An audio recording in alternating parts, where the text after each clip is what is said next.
Welcome to a new installment of Look and Listen, our monthly online exploration of the intersections between Asian art and music.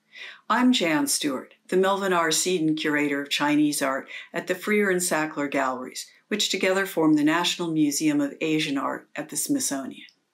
In this episode, we're focusing on a Chinese stringed instrument called the pipa, also known as the Chinese lute, immediately recognizable by its pear-shaped body and bent neck. The string music you just heard on pipa was an original piece called Silk Road by my guest today, Gao Hong, who joins us from Northfield, Minnesota.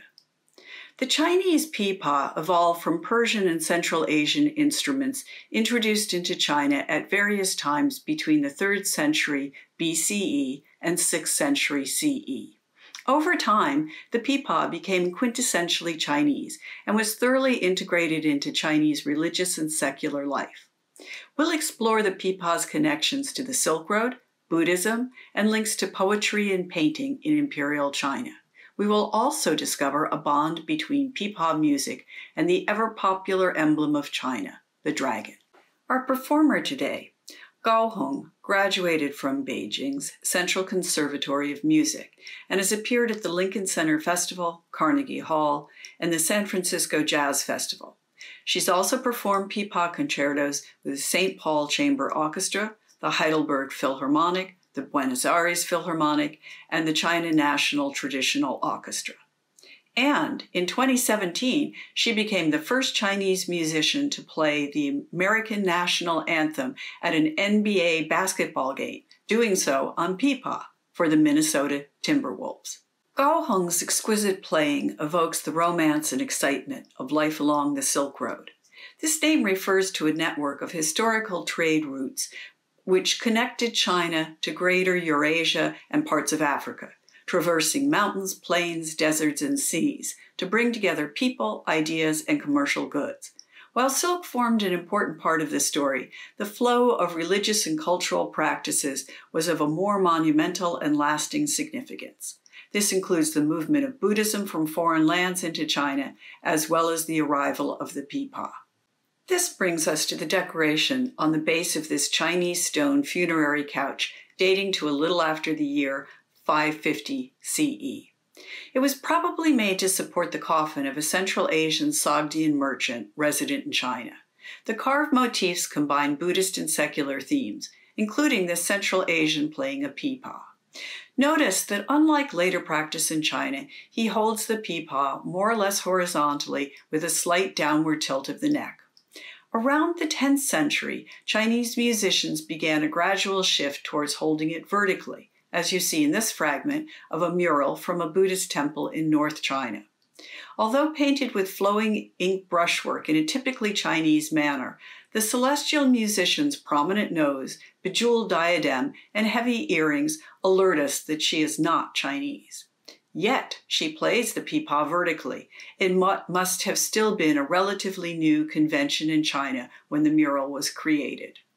Even long after Buddhism was fully assimilated into China, artists continued to reference the religion's foreign origin, as in this scroll from around 1500, depicting the fierce Buddhist guardian king of the north perched on 2 supplicant demons. This guardian king was a protector of the Buddhist faith and worshipped independently as the Lord of Wealth. Here, to honor him, a Central Asian devotee plays the pipa, while another dances the Sogdian whirl on a small felt carpet brought into China from his Central Asian homeland. Not all links between Buddhism and the pipa embody the foreign romance of the Silk Road. Let's switch gears and listen to Gao Hong's perform a classic piece inspired by the chanting of the Chinese monk Pu An, said to have gained enlightenment by reciting Buddhist texts.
What you just heard me play was Pu An chanting, Pu An Zhou. There are many versions of this pipa repertoire. I just played was by my late teacher, the Pudong style master Lin Shicheng. There are 10 sections in all. I played 4 today. You can hear the monks chanting and wooden block, which is a Chinese percussion instrument. You can hear the struck on the wooden block. Now I would like to introduce the pipa. Pipa is about 2,000 years old history in China. In the past, we used the silk string or gut. Now we use metal strings, so it's very hard on your fingers. So now we have 5 artificial nails to protect your fingers. Then Chinese pipa play, it's not like a guitar or banjo. Many of you maybe already heard of the pipa. Maybe some of you, that's the first time close up to see the pipa. Now I would like to demonstrate. For the guitar, when you play, you plug your string towards the inside like this.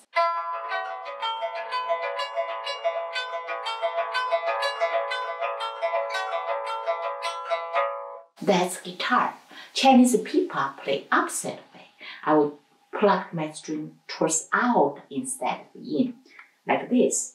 1, 2, 3, 4, 5. 1, 2, 3, 4, 5. 1, 2, 3, 4, 5. 1, 2, 3, 4, 5. 1, 2, 3, 4, 5. 1, 2, 3, 4. Then Chinese music always telling stories. Example, I will imitate the nature sound like a flowing water.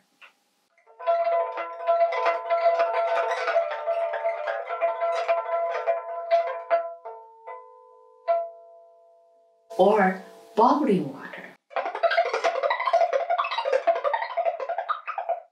Or blow wind.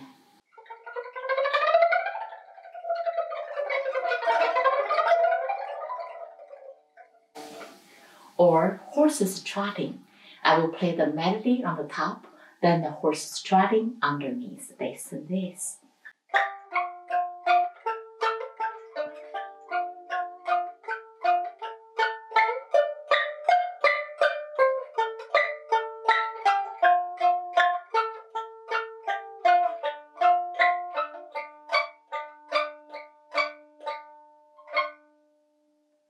Or I even can imitate the Chinese percussion band, like the gong, dai, dai, dai, the simple cha, cha, cha, the drum, dum, dum, dum, together, and like this.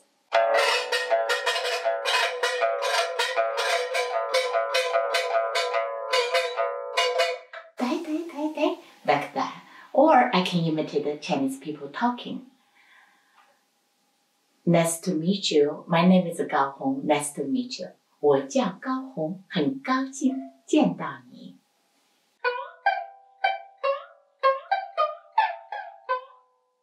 Or I can imitate the people laughing. Ha ha ha ha ha ha.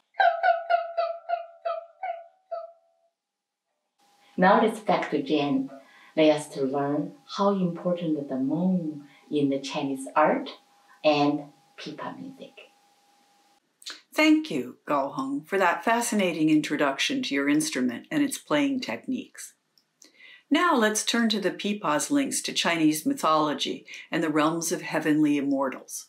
First, we'll travel to the moon, which at its fullest point has a perfect roundness that in China symbolizes family reunion, celebrated at the Mid-Autumn Festival, coming up on October 1st. The moon is also traditionally associated with feminine qualities and is home to a majestic immortal goddess named Chang'e. The scene on top of this lacquer box from the 1490s takes us into Chang'e's Palace of Boundless Cold in the moon. Standing atop a grand staircase, she surveys an assembly of lunar maidens who form a musical ensemble. A pipa player takes her place among the musicians, who perform with bells, chimes, and a different type of lute with a round body.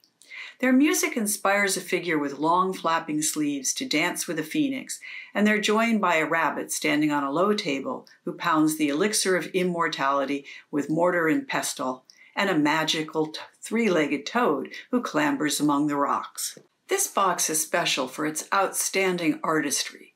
Just think of the intricacy of the detail we see. All these details were deftly carved into the lacquer surface built up by superimposing layers of yellow, red, and brownish-black lacquer on top of each other. It is exceedingly rare for a lacquer carver to sign his work, but here Wang Ming incised his name into a pillar at the right. Here's another view of celestial beings from a long hand scroll painted during the same dynasty that the lacquer box was made. Rendered entirely in shades of black ink, the painting takes us into a remote, rocky paradise of the immortals, where celestial maidens ride billowing clouds. Here, a pipa player stands next to a woman playing a round-bodied lute, their unearthly beauty and purity underscoring the transcendent power of their music. The artist's ethereally light, dry brushwork imbues the cloud-born musicians with otherworldly luminosity and gossamer-like fragility, like a moonlit shadow. For a more earthly take on the moon in Chinese paintings, we can join an aged scholar nestled among a pine's craggy roots, gazing upward through wind-swept boughs at a misty moon, his young servant at his side. The combination of a windswept pine, strong black brushwork, and a diagonally organized composition recall the Ma school painting style of the southern Song dynasty, popular 2 centuries before this work was created in the Ming dynasty. But this painting's mid-15th century date is revealed by the vigorous, dark, angular brushstrokes of the foreground rocks that transform the Song dynasty style. Let's now soar with the scholar's heavenward gaze to come under the spell of the moon's spiritual power. Gao Hong will play for us a famous pipa piece called Moonlight Over the Spring River. Thank you, Jan. This piece I will play is called The Moonlight Over the Spring River, 春江花月夜. In Chinese pipa music, there are 2 big style. One is called Wu style, one is Wen style. Wen style most describe the scenery or feelings. The Wu style most describe the historical battle, like the ambush from all sides. The Moonlight Over the Spring River is the most famous Wen style repertoire in Chinese pipa music. There are 10 sections. I will play 6 today. You can hear very beginning the faraway flute and the drum sound, or flowing water sound. Or you can pretend you're walking by the river bank under the beautiful moon and the beautiful flower.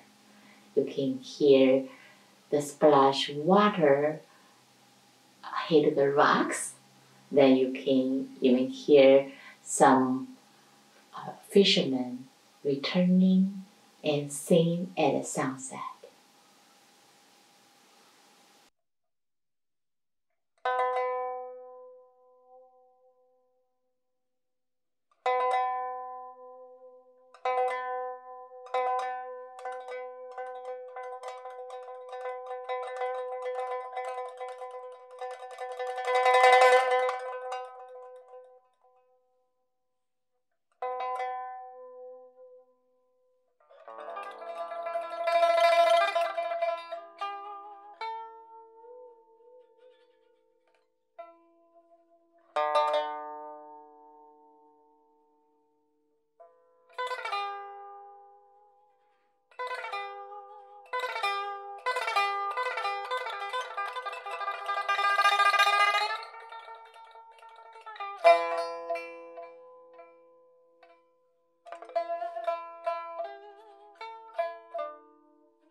After that inspiring performance, more than ever we see how Chinese music and visual arts complement each other. Now we are going to look closely at the interplay between painting, poetry, and music. Let me introduce a well-known poet of the 9th century, Bai Zhu-yi, whose melancholy poem, The Song of the Pipa, from 816, established strong links between Chinese scholarly culture and the pipa. Highly admired scholars through the ages recited it, and it became the subject of paintings. This hand scroll by the scholar-artist Lu Zhi of the Ming Dynasty allows us to peek into a riverboat where a man wearing a scholar's cap sits with a woman playing pipa. This is a detail from Bai Zhu-yi's poem, which the artist Wen Peng transcribed in an archaic clerical script typically used for commemorative purposes, but here chosen to imbue this well-loved poem with a notable gravitas. In the poem, Bai Zhu-yi recalls hearing a compelling pipa performance from his boat. He calls out to the woman playing alone on her own boat to join him.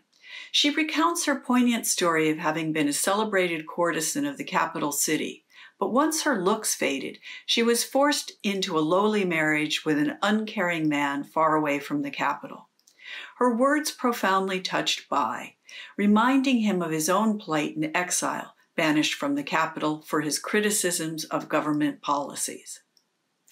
Bai Jui's deeply emotional poem uses onomatopoeia to evoke the pipa sounds, described as pearls tumbling onto a jade plate, horsemen riding through a forest of spears, a gushing glacial spring, and the rending of torn silk.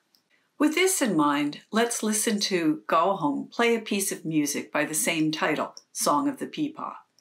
As we listen, note a remarkable connection. Gao Hong was born in the city where Bai Jui died, and her father, a notable calligrapher, inscribed Song of the Pipa on a massive stone monument in the cemetery where Bai is buried. Surely this poem is deep within Gao Hong's heart. Thank you, Jan, for sharing the story of Bai Jui and the Song of the Pipa. This piece I will play is a short version of the same name, Pipa Xing, Song of the Pipa. The original composition was composed by a Chinese composer, Zhang Xiaofeng, in the 1980s. It's for pipa and with orchestra. But today I only have by myself, so the original song's about 14 minutes. So I have to make them short. So I have arranged this piece just for this presentation. I hope you enjoy the new version.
Thank you, Gao Hong, for that moving rendition of Song of the Pipa. Now for our finale, we'll change mood by considering dragons, auspicious creatures which appear almost everywhere in Chinese art, as they are credited with bringing rain, something essential to the agrarian nature of traditional China. Dragons also embody the power of yang, the bright, positive, strong, masculine energy in the cosmic dualism known as yin and yang. Living in clouds, rivers, and oceans, dragons take many forms and bristle with energy, as you see in this red dragon painted on an imperial porcelain dish made for the emperor in the second quarter of the 15th century. Look at his popping eyes and the forelock that stands on edge, almost as if an electric charge runs through him as he reaches for a wisp of cloud. The technique of painting this dish using iron red enamel over the glaze is rare and complicated, since the dish had to be fired in the kiln twice, first at a high temperature to vitrify the colorless glaze, and then after painting the dragon at a lower temperature to fuse the red glaze. Not only is red a joyous color in China, the Ming Dynasty emperor's surname, Zhu, sounds like another word that means vermilion, turning this shade of red into a symbol of imperial power. And this dragon has 5 claws, a symbol that designated the emperor. Let's zoom in on some other dragons, majestic and playful, and notice that they are not imperial, having only 3 claws. Zhou Xun painted these animated ink dragons in 1684, no doubt inspired by a style that was initiated for painting dragons more than 400 years earlier. But he created his own fantastical vision of dragons' dynamic power, showing them cavorting in the sky, roiling through dark rain clouds, rising up from whirlpools below, and capturing an enchanted celestial pearl. They fly fast and furiously, amusing us more than terrifying us, but also engendering awe and wonder. Let's listen now to Gao Hong's original music, Capture the Dragon's Power. Thank you, Jan. I really love the amazing dragon images. Myself is a dragon. I will play a piece called Flying Dragon. I was born the year of the dragon. During the Cultural Revolution, my father was an artist and a landowner. He became a blacklist person. So my mom worried about my future, took me to a fortune teller. Because of the year I was born, because of the time I was born, the fortune teller told my mom, I will be a flying dragon. So now I realize I am a flying dragon. At age 12, I became a professional musician, traveled all in China. Then I was born in Luoyang, moved to Handan, from Handan moved to Shijiazhuang, from Shijiazhuang to Beijing, from Beijing to Tokyo, Japan. Now I'm in America. I always constantly travel, never settle down, and never know what my future would be. So in this piece I compose is more reflection of my life and makes the feeling of myself. It's loneliness, a sad, constantly struggle, challenge. Then sometimes happiness when I see people enjoy my music. So this piece was my first composition. I hope you like it. If you don't, that's okay. I will work harder. Hopefully one day you will like my music.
I hope this performance conjured up for you the power and beauty of the classic Chinese dragon, symbol of Chinese civilization. You can hear more of Gao Hong's playing on our podcast of her appearance at the museum in 2019. Just go to asia.si.edu and search for Gao Hong. It's my wish that you enjoyed this musical journey today, with its stops along a continuum that started with the pipa's foreign history and burrowed deep into the heart of China, capturing religious and secular dimensions of its bountiful visual and oral traditions. I'm Jan Stuart, signing off and wishing you health and happiness until our next program. Thank you.